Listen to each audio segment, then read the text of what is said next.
Yeah, and it's so important because I feel at least sometimes we talk so much about D&I, diversity, equality, and inclusion, and we don't talk about authenticity, right? I mean, and to me, the two things walk hand in hand because if you say, well, D&I, of course, the color of the skin or where you were born, all of this is important. But if it seems many companies sometimes they have an underlying expectation of how we should behave in certain meetings, in certain forums, how we should dress up, right? And it's always challenging to navigate through that because you could be selling a little bit your authenticity if you just say, fine, I'm going to behave the way I think they want me to behave, right? No, I totally agree. And I think diversity and inclusion is part of every organization today. But I think what everybody's doing very well is the diversity part. I mean, hiring different profiles with different backgrounds, people from different cultures, gender.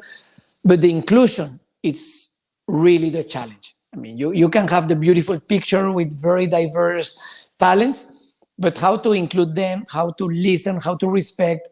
If introverts, for example, it's difficult to be an introvert in an organization because it's not the loud leadership, the person who's going to, to be very, very extrovert in the conversation, but it's a group of people who add a lot of value to the organization and they can inspire in their own way and they can achieve results.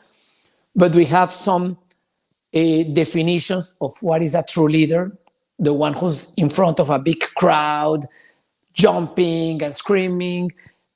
So we need to break a little bit these paradigms and start to include different leaders. And that should come from the top. We need to lead by example and we need to let people express themselves better. And that's a process. It's going to take years. I think we are changing and we are in the right direction, but it's not going to be an overnight solve. Yes.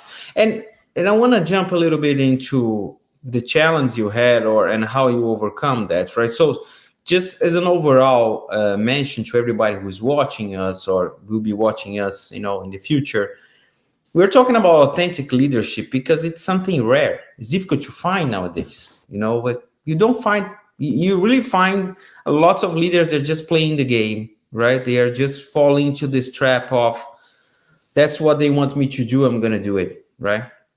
There's lots of leaders that are just being good soldiers out there. But if you ask what's their real secret sauce to what you said at the beginning, they don't have their own sauce, right?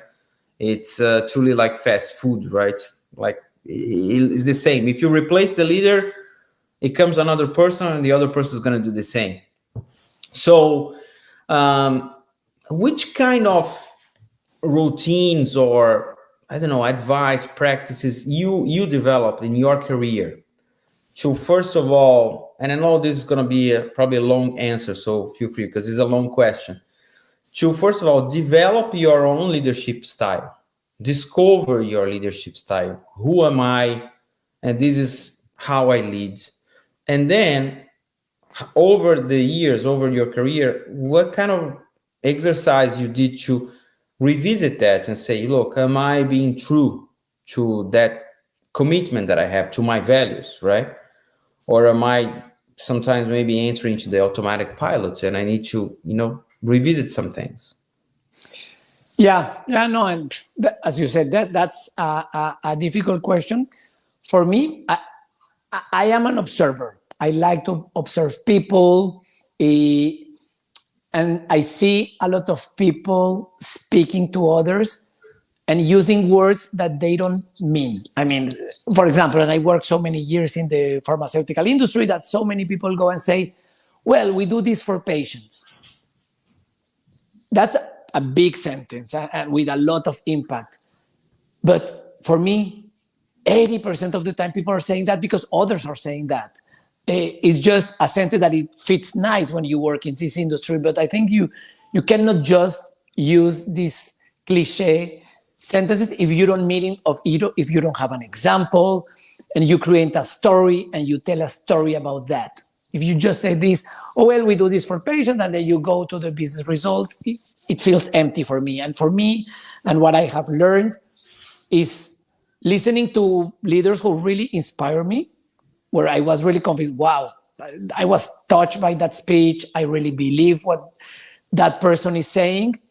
And every time I speak and trying to think about the routines that you were mentioning, I think what I'm going to say, I'm not saying to learn my presentation by heart. It's just what are the messages and where I don't want to go and where I want to go. So that's for me is important, and how I want the audience to live after I say something. And that comes with being spontaneous and have a little bit of sense of humor, but also trying to bring personal stories about something that is happening with my mother, my kids, a friend, someone who's sick, who's very close to me, because then people connect. And then you see how people in the audience start to look to your eyes and they are really interested in what you're saying. So that for me pays my day when I feel that people are really, really listening, because you are many times just seeing someone there, but really disconnecting and taking your brain to another dimension because you are not interested. So that for me is important. Watch leaders that inspire me and try to replicate and use some techniques or things that they are doing that I could use. I would say that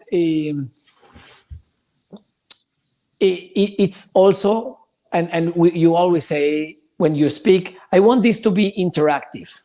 You need to force that interaction, because you always say, I want this to be interactive. After 1 hour, nobody said anything. So you need to stop and you need to ask someone and try to feel how the audience is feeling or thinking about the topic, and then you need to adapt and switch. And I don't think it's nice and it's okay to change a little bit the direction of travel because you feel it's right to do it based on the comments people are doing. So I for me, there's not an easy answer, but the more you open your listening skills, your visual skills, your senses, you are going to have a better perception on how to connect with others, no? Yes. And I love what you said. And for those watching us, I'm a big fan of that as well, which is observe, right? Observation, pay attention to others, and try to find in other people what are you looking for, right? If you are looking for authenticity, look at other leaders and observe with open heart, and you're going to clearly see, oh, that person is very authentic. So maybe I start to pay more attention to that person, and I start to kind of learn from that person, right? Maybe that person can become a mentor of you in the company and things like that. And on the other hand, you're going to pay attention. You're going to clearly see this other people. Okay, that one, not so authentic, and, do you really want to follow people that are not aligned with your values, right? And I think that's where leadership becomes interesting, because we start to think that, where do I want to work? I mean, in terms of your company, which company you want to work for, or if you're already working in a company, you want to progress in that place, you want to go to the next position, the next job. But I've been paying a lot of attention to that, like to do my self-diligence, to say, well, fine, I think I want to do that, but who is the leadership, right? Who are the people from the leadership? What's the culture they have there? Is that aligned with my values or not? And make that analysis, make that case, right?